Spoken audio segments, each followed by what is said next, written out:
I get that question all the time.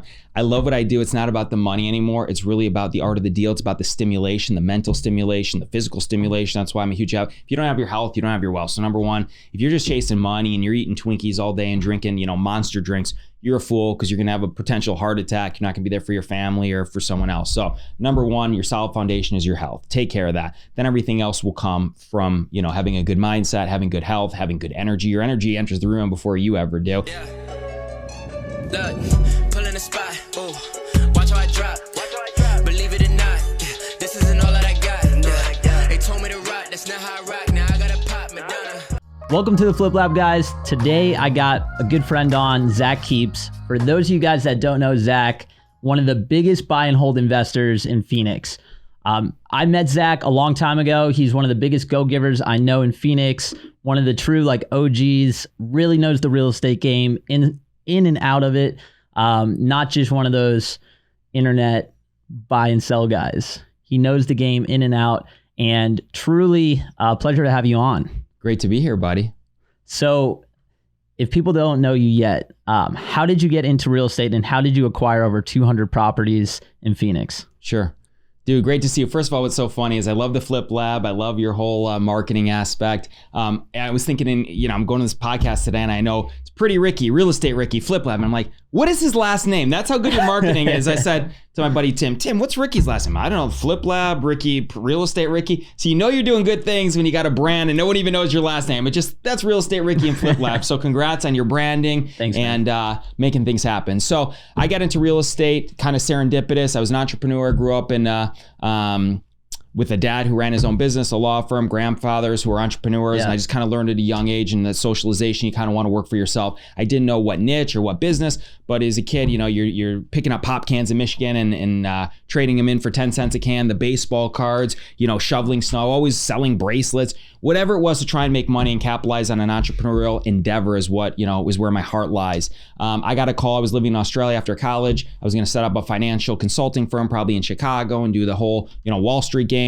And I got a call from cousins in St. Louis that said, hey, do you want to be human capital and joint venture in some real estate in Arizona? I said, explain to me the opportunity, give me some, pro formas, if you will. What does this look like? How much money can we make? What is the synergy? And sure enough, came out to Arizona and started at the ground floor in 2002 to buy joint venturing with them, their capital and my human capital. And we slowly, were buying homes, fix and flip model back in the day. And then when the market crashed in 2007, I basically went off on my own independently, raised my own funds, and then just started buying in mass, quantity. And from there, I did a strategy called dollar cost average. So every deal I would flip and sell with investor money, or what we call OPM.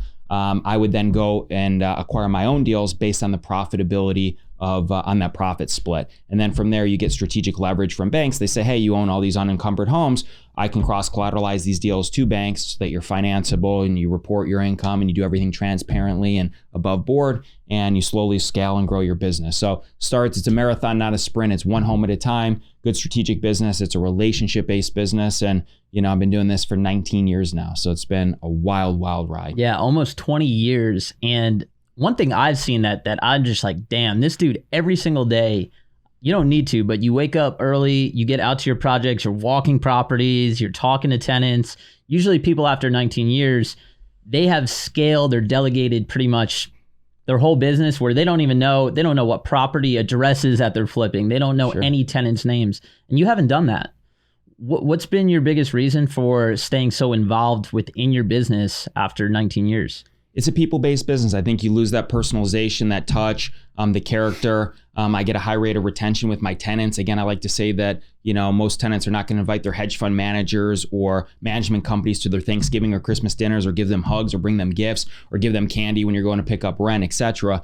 I'm a firm believer in that belly-to-belly relationships from the ground floor, from the start all the way to the finish. I like the art of the game. I love interfacing with the tenants, with my contractors. I consider everyone family in the business, whether you're a tenant, a contractor, a lender, it doesn't matter. You treat everybody the same way. You give them that good eye contact. You're always there for them and they're always going to be there for you. You also, in terms of maintaining your homes, if you have that personal relationship, there's a far greater chance someone's going to want to continue to improve or maintain your property than it's just a number in a hedge fund or some, random management company with no relationship. So, with proper communication and respect, anything is possible. So even through COVID, for example, if you're just a number to a hedge fund, you're issuing notices or CDC memorandums, there's no partial pays. There's none of that. Hey, let's work through it. I'm the type of guy, hey, there's a problem. There's always a solution. Let's figure out that solution and create a win-win situation. Yeah.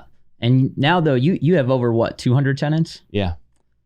How does one guy manage over 200 tenants themselves? Because I hear people after they get like 5 or 10 rentals, they're like, this is too much. Sure. I need a property manager. You haven't gone down that route at all. Nor will I. I believe in the full vertical integration. I think to outsource, again, there's some solid management companies out there, but I like, I'm a firm believer of, not putting Band-Aids on stuff and doing full surgery. So when I acquire the asset, I stabilize it. I have solid guys and contractors that we rehab it. We have a solid, durable product for longevity, for durability, to mitigate those calls. So I believe if we do a really good job coming in, you're a surgeon, you resolve the problem instead of just putting, a couple Band-Aids on there so the patient doesn't have to come back multiple times and have headaches. So we mitigate the headaches in the forefront by spending more money in the assets than anybody else to have a really solid product, super happy tenants, and they really pretty much run themselves. Of course, the biggest issues are ACs or hot water heaters or some, unforeseen underground leaks or something like that. But I have one full-time management guy that does all my repairs, and to be able to run over a couple hundred doors, you're doing a pretty good job on the remodel side. Yep. So I'm pleased with that. And really it's a phone call and it's a text to the handyman or my assistant, and it's very feasible. I laugh when people say I'm overwhelmed. People get too emotional about the business, and I think that, again, I came here and you're like, oh, you already worked out, you did this. I set the tone for the day, so when you get those calls, hey, I need a new AC, hey, a roof's leaking, hey, whatever, you can manage that stress. I don't internalize it. I don't want to say I deflect it, but I can manage it through positivity and good communication, and then just take care of those issues. It's like a stock, right? You can't get worried about the market's not going to go up every single day. There's volatility, but if you have a good asset and a good tenant and good crews and good teams, long term you're going to be solid. Yeah. So that's the mindset. Consistency is key. Absolutely. And I think whether it's your fitness you do or just kind of the way you live your life, like every day it almost looks like the same day for Zach, which I think guy. Has probably been a huge part of your success. What do you tell people that like have this shiny object syndrome? Because like I see it a lot in today's world. You go on the internet, you go on TikTok, there's a million ways to make money. Someone will, flip houses. Maybe they'll do 1 or 2 flips and then they do something else, or they want to get into multifamily.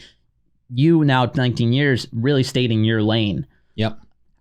Do you think everyone should do that? Or is that kind of a unique personality trait for you to just stay in that one lane and be really good at what you do?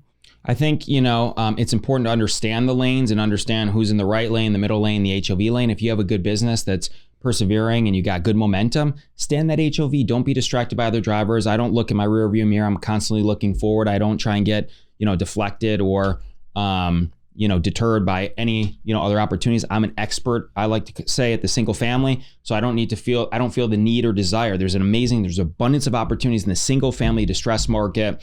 To continue to do what I do, create value through remodels, building key strategic relationships. I'm having fun doing it. When it's not fun, then maybe you want to find another alternative if you're not engaged. But I love what I do. I'm blessed to have amazing people that I do deals with, and the synergy and the crews and, the wholesalers, guys like yourself and Hikes and, Ty, and just there's great people in this business. So I would say that if you're good at one thing, stick with it, become really an expert. It's important to, again, understand the other lanes, because at some point there may be some sort of JV or opportunities, but I never want to get deterred. I'm happy to stay in the HOV lane. A perfect example is a guy named Patrick Legginsoff, who's running these home healthcare businesses and renting and arbitraging basically some of my rental properties.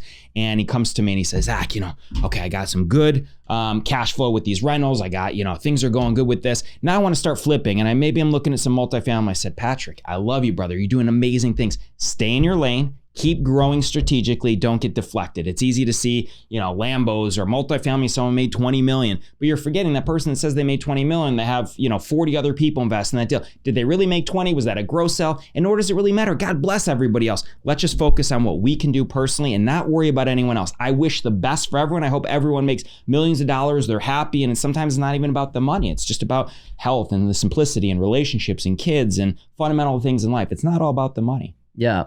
And I think a lot of people, they get to your level, or if they have as many deals going on as you, they are scaling up, and then they have like this massive overhead. They have employees to deal with, all these things.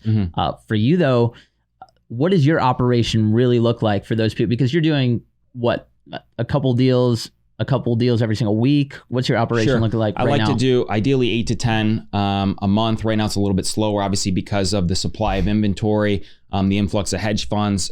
Just, deal flow is less, but the margins are actually better. So in terms of net yields, you're doing better. So I run very lean. I work out of my house like you. It's a pleasure to come and said, where's your operation? Here I am on Susan and in Tempe, which I love. I roll around in my Prius, to go out to properties. I don't have any overhead. I don't have any office space. I spend $0 on marketing. It's really about strategic relationships, and responsiveness and communication. It's baffling to me when deals go out and people are slow play. All right, I'll let you know later, or, I'll drive by it tomorrow. There's no tomorrow. You need the Usain Bolt mentality of speed. You get that opportunity, you better respond, call, FaceTime, and early bird gets the worm. It was the same thing even in a market that was not as hot as it is now. We're in one of the hottest markets I've ever seen in my career. And again, if you're not deploying that mentality of speed and communication and, cultivation of these relationships, you're missing out multiple opportunities. So, you want to operate lean and no distractions so you can get those calls, respond, jump on it, and make a quick decision. Yeah, I had Carlos Reyes in here last week, and I kind of asked him a similar question, because me and Steve in New Jersey, we run a pretty lean business, not as lean as you, but we're spending like $5-7K a month in overhead. And I'm like, hey, do you think we should, scale and get an office, get all these employees? He's kind of a, go big or go home type of mentality. But then a guy like you is like, I feel like you would give kind of different advice in that regard. And it's like, stay lean, stay in your lane. Don't, overcomplicate things. So it's kind of interesting how, you could both be very successful, but build it up in completely different ways.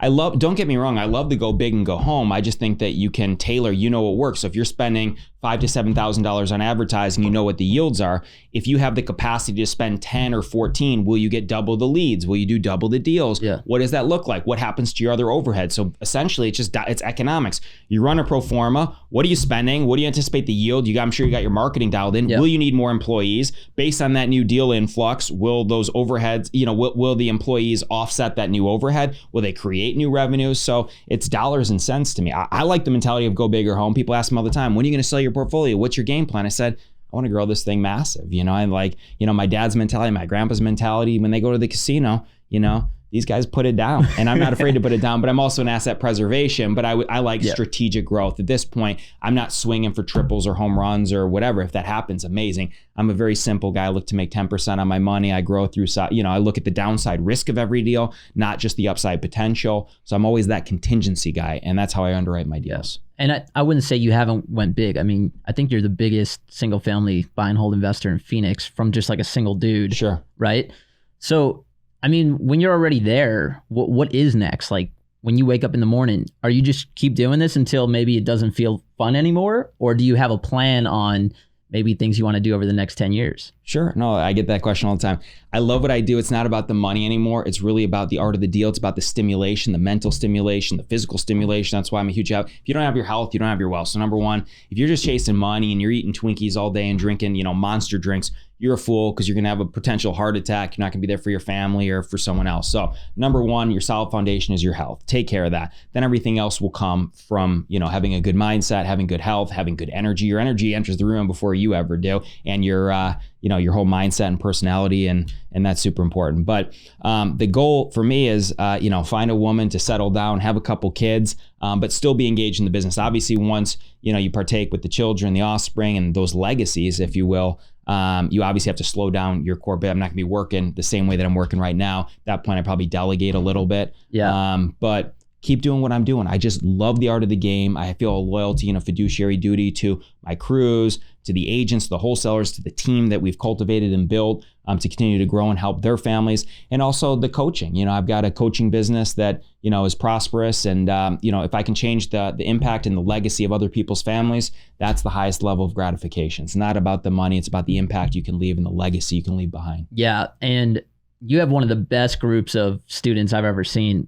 In Phoenix, for those of you guys that don't know, Zak has a hike every single week. It's free. Anyone could come. Real estate, not real estate. Everyone shares a quote. It's a really inspiring group to be around. Love doing it every single week. I've seen a lot of your students, some just within 6 months, it's like completely different person. Just take off. They're doing a bunch of deals. Other people seem to kind of just be struggling to find that first deal. Coaching so many people, what have you seen? What's the difference between the guy that within 6 months, they're a new person, they're doing deal after deal, versus the person that, not that they don't want it or they're not trying, but they just can't seem to break through and start doing deals? It's mindset. It's like going to the gym. I think that, you follow, I developed something called the Kepes theory, and it's about how to stay the course. It's a marathon, not a sprint. The expectation of people to come in, or you take a program and you think, all right, I'm going to jump in and make $1 million the first year. It's like you going to the gym saying, I'm going to work out once and get a 6-pack, or I'm going to go bench 225 tie over here. You got to set realistic expectations, but you also got to put in the work and you got to follow the principles. Once you veer from that, the map or the theory, you're on your own. If you follow these principles that works day in, day out for every single student, and you stay the course and you're consistent and you're motivated and you look in the mirror and say, I'm giving 110%, there's no reason why you can't be successful. Zero reason. So I'm seeing all my students, the ones that are putting in the effort and putting in the work and being proactive and not reactive, are doing very, very well. And it's a timing, right? I mean, you got to put yourself in a position to win the game. If you're just out there, making random calls from home and being impersonal, you're not bringing the appropriate energy, you're not differentiating yourself. Everybody brings unique abilities to the table. One of the questions I ask all my students is, hey, I give you $50 million, you win the lottery free and clear. What do you do with your life? I'll ask you that question. Ricky, here's $50 million. What happens in your life tomorrow? What transitions for you? What do you do differently? I don't think that much different. I just think I would just really work on, I'm very creative, building brands, building other businesses, taking money away from the factors in that, and not having to make money in a business would be pretty cool to just create new things. But I would just want to make cool shit. I would always want to be working though. My answer wouldn't be, drinking pina coladas on the beach for the rest of my life. But what charitable groups? What are you super passionate about? If money's a non-issue. Yeah. What do you do with you? So it sounds like maybe you do some sort of entrepreneurial incubator or something. I would want to, I want to build schools for people that are were like me when they're young. I graduated high school with a 1.6 GPA. Yeah. Just, I knew Sounds like your golf handicap, 1.6. He's a great golfer, so be careful if you bet the guy. I haven't played with him yet, but I've heard. When I put my mind to something, I can do really well at it, like golf. But something like school, it was just, I never saw the why. I always knew, I was like, why am I learning how to do this type of math? I don't think I'm ever going to use that. So it just never clicked with me. So I would like to kind of build schools for people with similar mindsets to mine, where you put them in a position, I quit Boy Scouts because as soon as I found out I didn't keep the money for selling the popcorn during Christmas time, I was like, wait, I don't keep the money, Mom? I'm out. That's hilarious. I'm out. So I think there's a lot of kids like that, like me, and we have a lot of potential, but the way school systems are right now, it's not designed for people like me. It's kind of designed for, cogs in the systems, employees, things like that. So it'd be cool to have a school where, you can go and do that and then actually earn income for helping. Let's say a kid was just making some calls for you, but something turned into a deal. He wouldn't necessarily get paid, but then maybe that would be a fund he would have when he graduates. Love it. So I see it now. Here it is. The Flip Lab Charter School. The Ricky Flip Lab Charter School. Learn how to flip anything. That's the whole point. So that's kind of a legacy thing. That's kind of something that comes to fruition. So you ask that question, you figure out, okay, what are you really passionate about? It extrapolates that information. Now I'd say to you, if you're my student, it's amazing. So I want you to project that. So when you're talking to people, hey, this is Ricky, the Flip Lab. I see you have this house. I don't know if you know much about me, but a portion of these funds on the proceeds are going to go towards the Flip Lab Foundation that helps kids that know that they're on the trajectory for real estate or finance or whatever it is. Now it's so much more impactful. Now you're not just a guy saying, hey, I want to buy your house for cash. I'm just interested in building my own bank account. It becomes more relevant. It differentiates you from everybody else. So that's what I'm saying. Everyone has these unique abilities and experiences and mindsets. And how can you combine those passions and inspirations with your business? Yeah. That's key. So right there, when you're having your next conversations, you're engaging someone, throw that out there. Be like, hey, this is what we're doing and this is why we're doing it. It becomes far greater than just building personal wealth. Yeah. And I've seen you kind of been doing that with a lot of your students. You go on the hikes and one of your students will be like, hey, I'm looking to build hospitals. Exactly. TAFE, for example. TAFE, yeah. right, wants to build hospitals. And you have all these other students that, that they're in that mindset. So it kind of makes sense now that that's why I do what I do. So you have to operate. So like, what motivates you to get out of bed? Yeah, it's not just the chase of money. That gets old if you have plenty of money and you can't spend enough. Who cares? So why are you doing the hustle? Well, it has to be bigger than you. You know? Yeah. So with you now, 20 years, right? Single family, rinse and repeat, rinse and repeat, rinse and repeat. I don't think anyone knows single family flips or holds probably better than you do out of all the guys I've ever talked to. Mm-hmm. What would you say, biggest piece of advice, someone brand new getting into flipping houses, what's the one piece of advice that you could give anyone?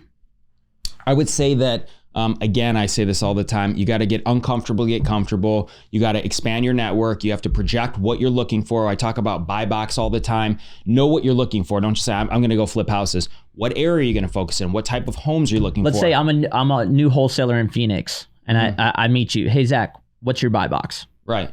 So I say, hey, I'm looking for traditionally 3 beds, 2 baths within a 100-mile radius of this point. So if you get anything that's single family or condo or even a 2-2, you know, at any price point at this point, but coming in for a new wholesaler, I tell them stay in an area of competence that you can digest. So for example, if you're a wholesaler, but if you're going to be a new fix and flip or buy and hold person, don't start out and say, I'm looking for $1 million flip. Start out and saying, I'm looking for a carbon paint, more of a cosmetic remodel, so I can slowly develop and cultivate the skills I need to slowly grow and do more complex opportunities. Also, the biggest advice that I would leave for somebody is, hey, what are you doing right now? How are you supporting yourself? So a lot of people, they're not just coming to real estate, they're making money somehow. A lot of 9-to-5 jobs, they're slowly transitioning. I always tell someone, don't just dive into the water before you put your foot in. Slowly, I believe we have the capacity to always do a lot more work than people believe. We can create more time. We can wake up earlier. We can, drive a little bit harder. We leave work earlier, be as productive as possible. The point is, maintain that 9-to-5 is strategic leverage for banking, because, not every deal, it's important to understand whether it's sub 2, whether it's conventional, OPM, hard money. There's so many different ways in your tool belt, to acquire a deal. Get familiar with those. So that's your foundation in terms of acquisitions, but leverage the fact that you've got 2 years of, hey, you're working at T-Mobile. One of my guys, Edwin's, he's T-Mobile. Yeah. The guy's built 5 or 6 houses already, yet he's got the income to support the debt because he's maintaining his 9-to-5. Now he just picked up his real estate license. So I'm a huge fan of vertical integration. Keep that 9-to-5 until your passive income or your supplemental income through real estate truly offsets at 80 or 90% of what you're making in the 9-to-5, then make the jump. I see so many people just jumping in because they got lucky potentially. Here with wind at your back, I could throw a dart at this your background and I'm going to hit. Yeah. It's not that you're the smartest guy in the room. It's the fact you got wind at your back. What happens when that wind is either, dead or it's coming at you? How are you going to support yourself or your family, and what kind of, contingency money do you have in the bank? So I think it's important to slowly, jump in that ocean, slowly, support that income through the ancillary income in real estate. And then you'll know when the right time is to give it 100%. Start building those strategic relationships, start building your social media, start projecting and manifesting what you're looking to achieve, and stay in that core buy box. Don't get deflected. Don't start chasing deals in other states. I'm a huge advocate to stay local so you can see it, feel it, touch it, the tangibility, and just be extremely proactive and not reactive in the space. I like to ask this question because you've built your business on being the local guy in Phoenix, right? You got to sell your house. Zach's the guy. If you went to a brand new market, Wisconsin, Idaho, somewhere no one knows you, do you think you could start doing deals within a month? 1,000%. And what would you do? I'd show up there. I'd start getting on all the investment groups, wholesale groups, calling the local agents who does the most amount of business. I'd show up to the local title companies in the area that I want to invest in, walk in there, differentiate myself. Hey, how you doing? I just moved here. Could you give me the list of the top agents and investors and wholesalers in this market that you do business with? I'd like to sponsor a lunch. I'd like to come in there and, introduce myself, and, whether here I'd leverage the fact, hey, I've done all these deals in Arizona, now I'm moving here. But if I've never done a deal. Yeah, let's say you didn't have that. I've never had that. I walk in and say, hey, I've got capital. I'm ready to go. I'd like to meet and greet face to face, belly to belly. I want to meet the most proactive people in this business and either shadow them, provide value. Like, for example, Ty over here, he shows up, he's videoing. Show up, make yourself known. Like, he's one of the nicest guys I've ever met. Genuinely, he's just a solid guy. Just showing up. Now everyone knows Ty. How do you know Ty? He's not like, he hasn't done hundreds of deals, but the guy's constantly showing up and taking massive action. So huge accolades to you. Every event I'm at. Ty's every event he's there. Him and Tafe, and there's certain guys you're like, oh my God, they're everywhere. And guess what happens? You start doing deals. People want to help you legitimately. And so showing up, belly to belly, eye contact. I'm a huge advocate. People know me as the FaceTime guy. I want to look somebody in the eye. I want to really get to know you. It's not about doing one deal. It's about the longevity of these relationships. Yeah, you're not so much as far as like the just send a quick message on Facebook. Hey, send me your deals. You want to build and cement that personal relationship. Everybody says, I'm a cash buyer. Send me your deals. I'm the best buyer in town. Yeah, but prove it. Be the Usain Bolt. Be that speed to the game. Be responsive, but be responsive in a different way. Don't just send a text. I want the deal. Hey, can we FaceTime? When are you free to meet? Can I meet you at the house? I want to be belly to belly. Hey, when I close this deal, I like to bring a bottle of champagne with the Flip Lab. Or, you thank the title company lady and send her a couple $100 towards the nicest restaurant in town. Ideally, take them out to dinner so you build that personal relationship. Don't just be passive. Don't be lazy. Cultivate these relationships. This is just like anything else. It's a relationship-based business. It's not about real estate. It's about meeting people, differentiating yourself, being likable. So going back to your question of going into some random Wisconsin, I'm showing up to the number one first American title. Who's the biggest title companies in town? I'm going to start there and ask them, who's the highest producing people, from wholesalers to fix and flippers to remodelers? Who do I need to know? And I want to sponsor a lunch, and every business that I do, I'm going to bring it to you. So thanks for solidifying this. I'm going to come in there. Hey, I'm Ricky. I just moved out here. I'm going to do tons of fix and flips. I love the opportunity to work with you. I want to understand what value I can bring you. And this is my model. This is my buy box. When you guys come across this, you're going to get the double commissions. The escrow company is going to get the escrows. Here's the contractors they could plug you in or introduce you to. How can you create a win-win-win situation with everybody, and you will be successful? Yeah. Love that answer. Now, when it comes to your portfolio, I do want to know, you've been building this up in Phoenix for the last 20 years. Yep. Everyone knows the market in Phoenix has been going ridiculous the last couple of years, right? Your net worth has probably went through the freaking roof these last few years. So congrats on that. Thank you. What do you look at as far as exit strategies? People ask me all the time, so it's as good. I mean, I have high-level tax consultants. Sometimes you're in the forest, you can't always see the trees. Yeah. So I'm a huge advocate of consultatively throwing out these questions. I speak to my tax advisor. I ask them, hey, let's speak to the top, real estate tax advisors and everyone else. We're anticipating Biden coming up with maybe getting rid of 1031s. I don't 1031 exchange. I'm an active trader. Plus, I like to show income so I can get strategic leverage. I'm different than most people. I want to show that income. Of course, no one wants to pay big taxes, but guess what happens when you pay big taxes? The banks love you because you're transparent in how much money you make, and you can support new leverage opportunities, and that thus scaling the business by creating good banking relationships. So that's my mentality.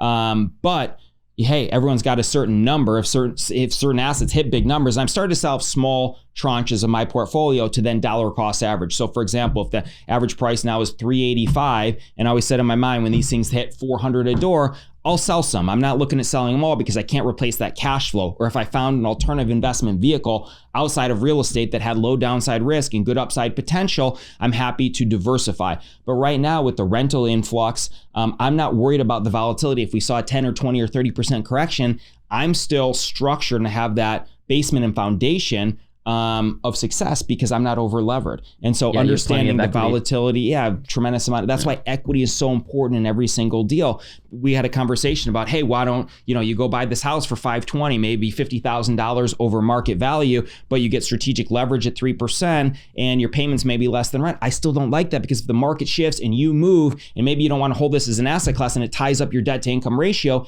it screws you. So you have to look at the domino effect of those micro decisions and how does that impact you on the macro level. Yeah.